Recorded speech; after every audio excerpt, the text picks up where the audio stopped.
C'est au Pérou, à Cabo Blanco plus exactement, que nous emmène dans son sillage Ernest Hemingway. Cabo Blanco est un petit village de pêcheurs spécialisé dans le harponnage des espadons et des marlins.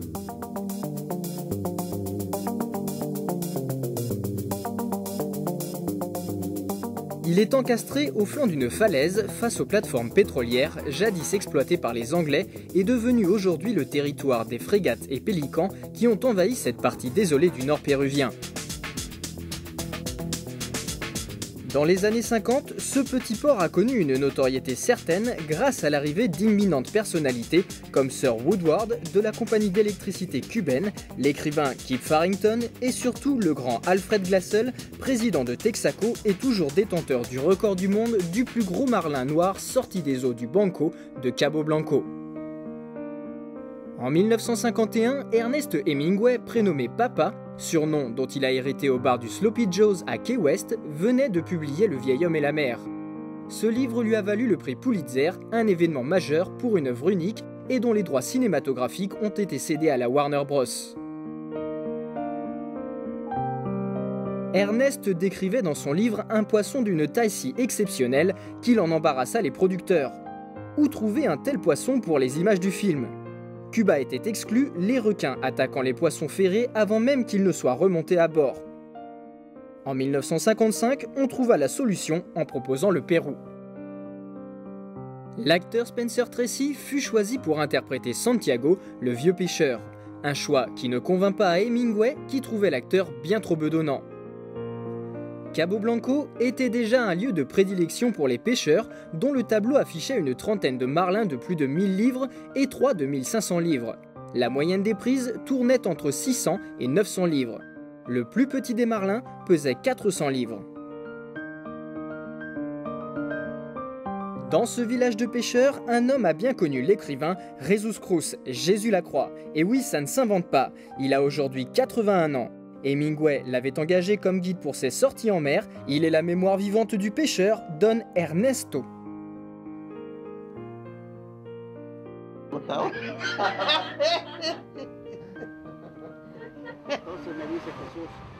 Il m'a dit, Jesus, quelle chance on a aujourd'hui de pêcher un gros marlin.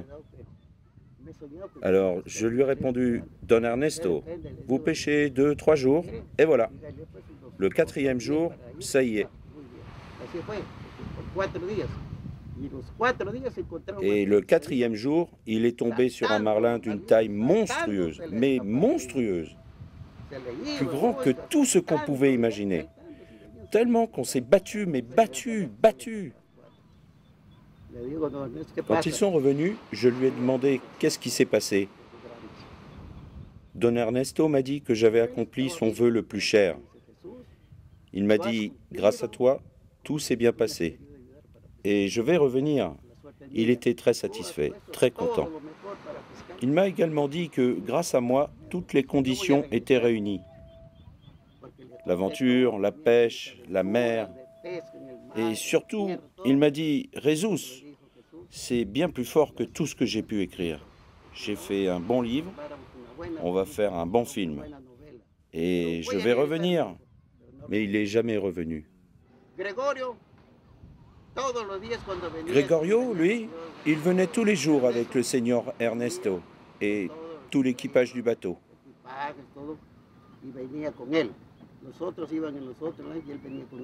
On a remarqué que Gregorio faisait très attention à lui.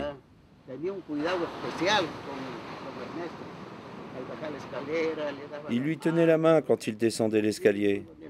Il faisait très attention à lui. En passant, il me disait « Jesus, bonjour, comment ça va ?»« Bien, je lui disais. Il me demandait si aujourd'hui on allait avoir de la chance. Je lui répondais qu'il faut la provoquer. Il était très bon, vraiment très bon. Tout se passait très bien avec Gregorio.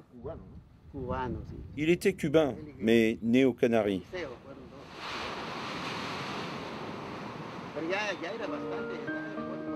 Il était beaucoup plus vieux que lui. C'était son aîné. Hemingway, conseiller technique du film, a débarqué avec sa femme Mary, son ami cubain Eliseo Arcuales et son fidèle capitaine El Señor Gregorio Fuentes, devenu une légende. Il nous livre ici son meilleur souvenir de pêche. C'est avec cette canne que j'ai pêché le plus gros poisson. C'est pas la plus grande, mais je l'ai attrapé avec ça.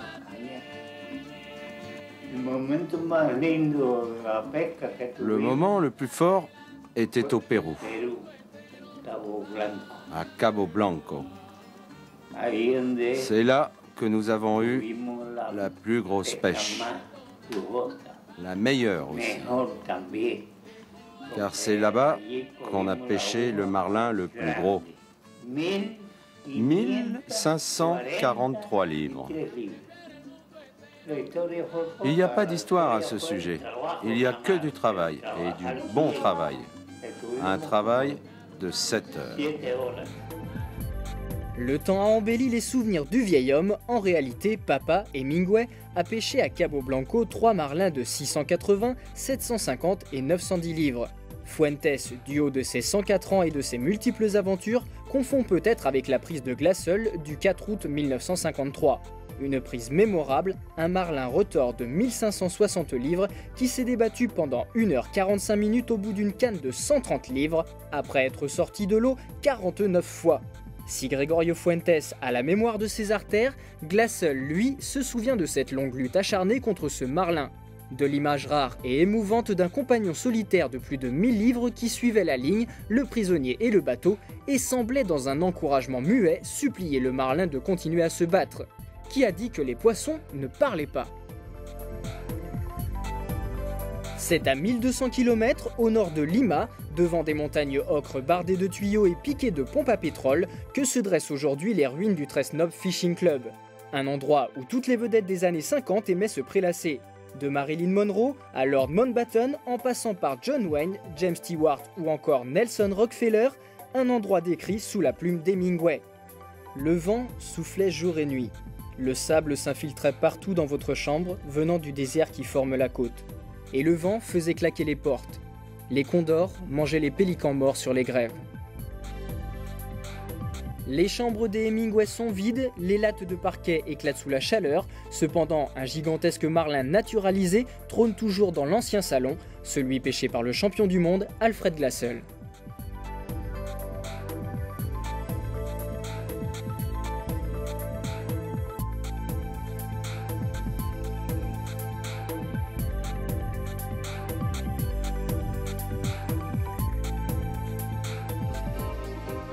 La mer péruvienne, point de rencontre du courant de Humboldt et de El Niño, constitue un ensemble naturel propice à la vie marine.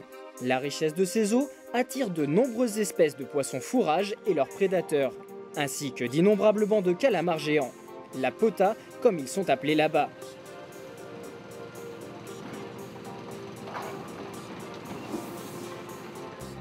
La pêche de ce calamar géant constitue aujourd'hui la principale activité commerciale pour les pêcheurs de la région. La quantité de marlins et d'espadons ayant considérablement diminué ces dernières années en taille et en nombre. De ce fait, le record d'Alfred Glaceul n'est pas près d'être battu. La pota est expédiée pour une grande quantité vers le marché chinois qui la transforme en poudre alimentaire pour chiens et chats.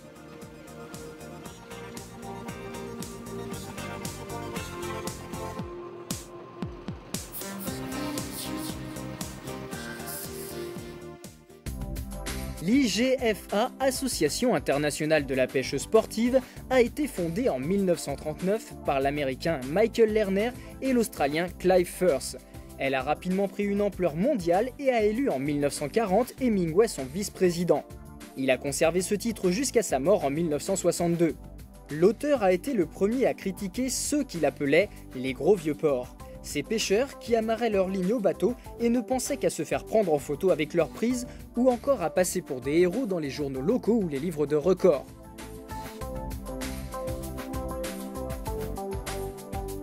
Il faut se souvenir qu'à l'époque, la qualité du matériel était balbutiante. Il fallait avoir du cœur à l'ouvrage et un indéniable doigté pour sortir des prises de plus de 500 kg. L'expérience devenait un talent qui s'acquérait au gré des sorties en mer.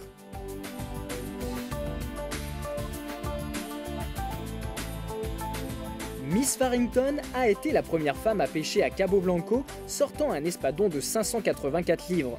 À cette occasion, Hemingway lui envoya ce telex. La perfection, le vrai record, c'est d'être le premier. Parce qu'attraper un poisson, c'est bien, mais il y aura toujours quelqu'un pour en prendre un encore plus gros.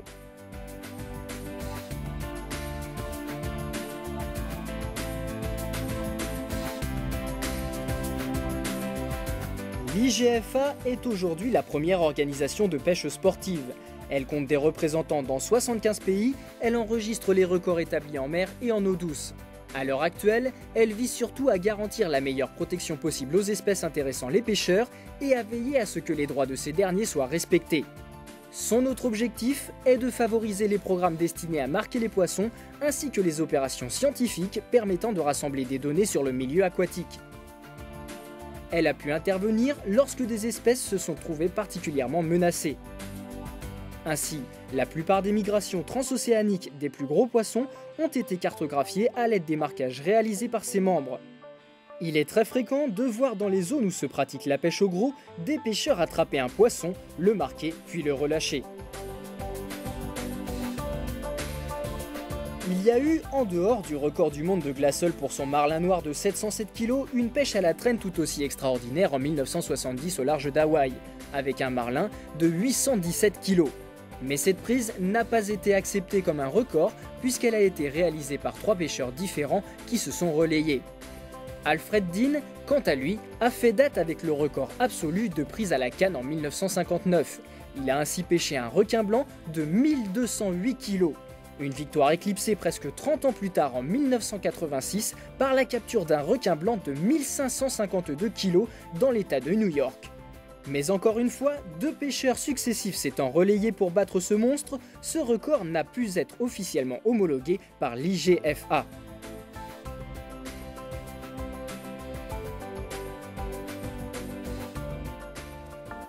Il faut emprunter l'Overseas Highway pour se rendre dans les Keys au sud de la Floride. C'est un bon endroit pour se sécher ses eaux, a dit un jour l'écrivain John Dos Passos à son ami Ernest Hemingway qui a débarqué en 1928 à son retour de Cuba, à Key West avec sa femme de l'époque, Pauline Pfeiffer. C'était un bourg désolé, oublié de Dieu et même semble-t-il des hommes, puisque sa population avait chuté à 10 000 habitants. Le commerce de l'éponge avait périclité à cause d'une maladie et l'industrie du cigare s'était déplacée vers Tampa. Mais pour papa, Key West était le Saint-Tropez du pauvre et il en était tombé amoureux. Il a d'abord loué un appartement pendant 2 ans avant d'emménager dans cette maison du 907 Whitehead Street.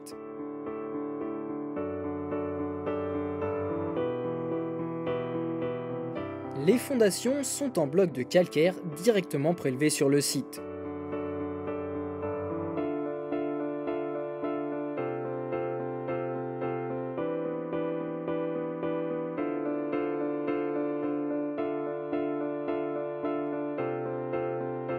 La demeure est meublée de ses souvenirs rapportés de ses précédents voyages sur le vieux continent ainsi qu'en Afrique.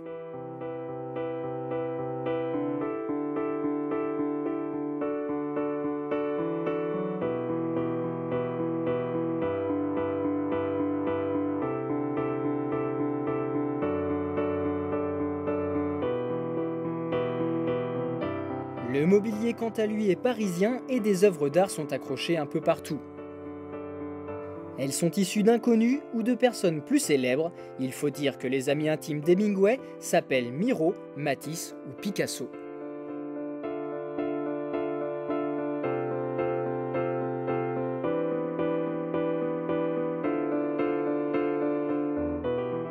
Dans le jardin, papa a fait construire la première piscine d'eau de mer de Key West.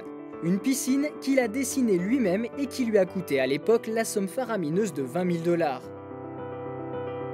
Nichée dans le jardin près de la fontaine aux chats, la jarre a été rapportée de Cuba. Hemingway l'a posée sur un socle qui était à l'origine un urinoir trônant dans le bar de son ami Joe Russell, patron du Sloppy's. Hemingway était un écrivain du matin. Tous les jours pour se rendre dans sa bibliothèque, il empruntait l'allée des chats, ombragée par des arbres aux essences exotiques. Tout y est resté à sa place, comme si le temps n'existait pas, comme s'il était toujours là. C'est ici qu'il a écrit L'adieu aux armes qui lui a valu le prix Nobel de littérature en 1956 ou encore Mort dans l'après-midi, En avoir ou pas pour Qui sonne le glas et Les neiges du Kilimandjaro.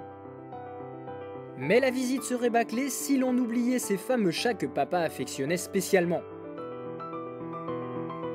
Ils avaient et ils ont encore tous un nom, si possible un nom d'écrivain, d'acteur ou d'un ami de l'auteur. Ces chats ont aussi une particularité physique qui se transmet de génération en génération.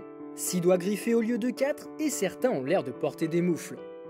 Aujourd'hui encore, une soixantaine de chats vit dans la propriété. Je vous présente d'ailleurs Emily Dickinson.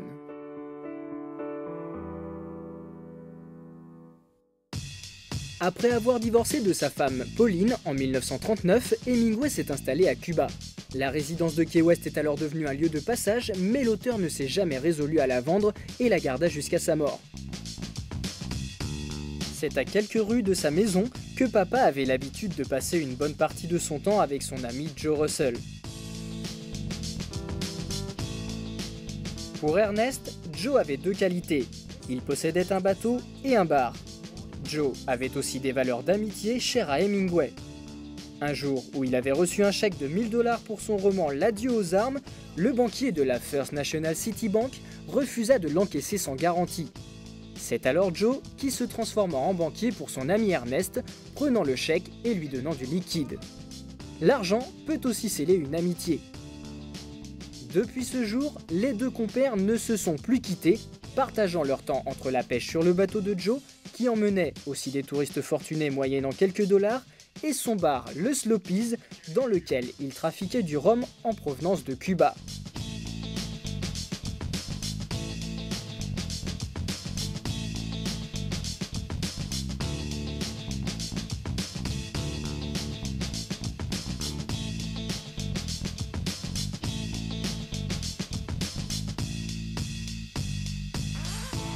Hemingway, entre 2 pages blanches, s'initiait à ce qui allait devenir une passion, un art, un équilibre, la pêche. Le 9 mai 1934 est presque une date de mariage pour l'auteur, car c'est le jour où il est arrivé à Key West avec son propre bateau, le fameux Pilar, du petit nom de sa femme Pauline. C'est sur ce même bateau, devenu aussi légendaire que son propriétaire, qu'Hemingway, de son propre aveu, passera les plus belles heures de sa vie. Le vieux Fuentes disait que pour bien pêcher, il faut bien connaître tous les paramètres de la pêche, sinon on ne tire rien de glorieux. Notre planète Terre devrait en fait s'appeler planète eau, car elle en est recouverte à 75%. Les glaces représentent 2%, l'eau douce 4% et l'eau de mer 94%. 3 océans principaux en composent le milieu marin, l'Atlantique, le Pacifique et l'océan Indien. Apparemment infinis et monotones, les océans offrent en fait une grande diversité. La teneur en sel, la température, les marées, les vagues, les courants, la lumière aussi et la pression créent un environnement naturel en perpétuelle évolution. Tous ces éléments favorisent le développement d'un milieu propice à de multiples formes de vie à des endroits et des profondeurs variées.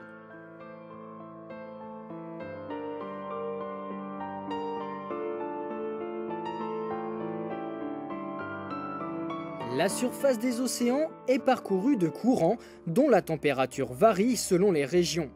Ils peuvent être chauds ou froids ou dépendre des moussons. D'une manière générale, les courants de surface sont des prolongements de vastes courants circulaires. Ces derniers sont provoqués par le rayonnement solaire et les vents.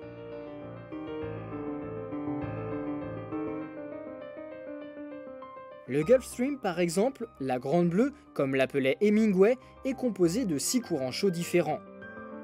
Les marées déplacent de gros volumes d'eau, mais elles atténuent également les différences de température et le taux de salinité. Elles modifient aussi le niveau de la mer et les courants qu'elles génèrent ont une importance considérable pour la pêche à la traîne. Les poissons se déplacent constamment avec les marées pour trouver leur nourriture.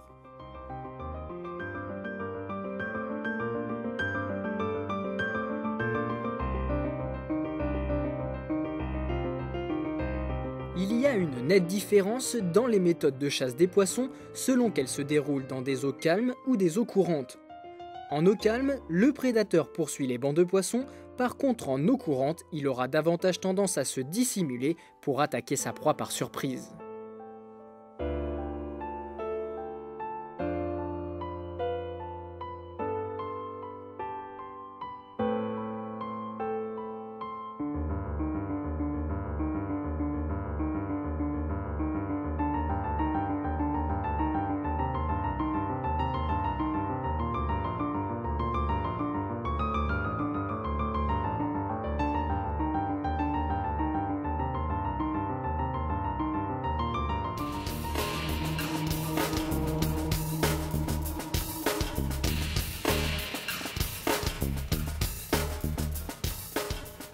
C'est en 1904 qu'un certain Roy Sever a fabriqué la première canne en bois laminé pour la pêche à la traîne en mer.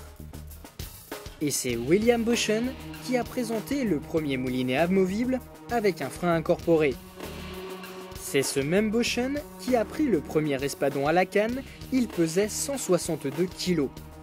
Il l'a sorti de l'eau avec une canne en bois tropical et un moulinet sans frein. 15 ans plus tard, c'est à Olivier Greenmel que l'on doit l'un des principaux leurres utilisés pour la pêche à la traîne, le jig à plume japonaise. Olivier Greenmel a par ailleurs attrapé le premier espadon de l'Atlantique à la canne.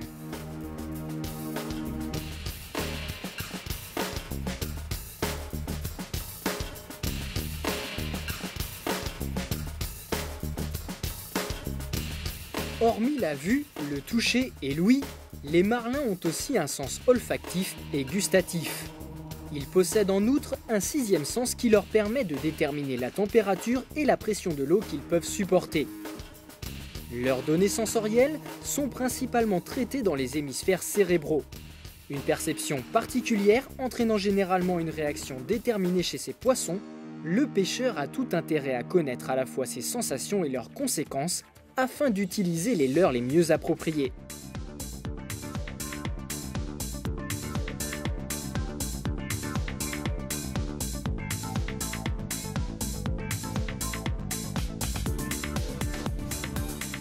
Le marlin a un large champ de vision et ses yeux lui permettent même de voir dans plusieurs directions à la fois.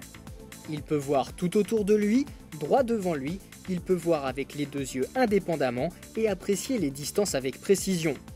En revanche, il ne voit que sur de petites distances, car même dans une eau claire, le champ de vision est beaucoup plus réduit que dans l'air et diminue encore avec les grandes profondeurs à cause de l'absence de lumière.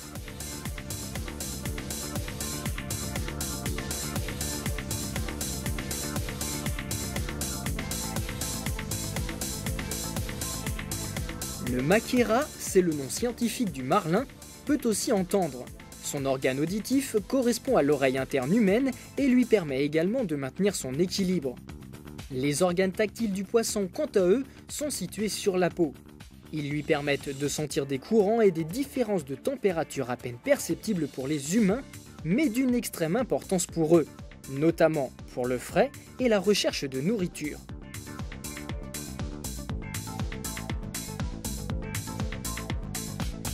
La plupart des espèces ont un odorat bien développé qui les aide à trouver leur pitance à de grandes distances.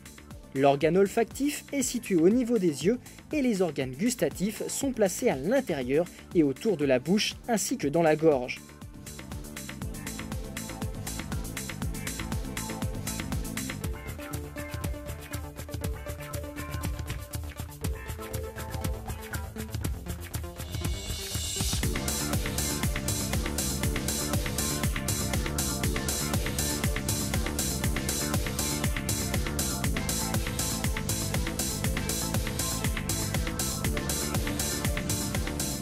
Il est certain que les poissons en général ont une sensibilité à la douleur totalement différente de celle des humains ou des autres mammifères. Ou bien leur résistance à cette douleur est très élevée, ou bien ils n'ont pas de mémoire. On a en effet vu des poissons se libérer d'un hameçon pour en attaquer un autre aussitôt. On a également constaté que des requins blessés continuent à attaquer leur proie alors qu'ils sont eux-mêmes mis en pièces par d'autres congénères.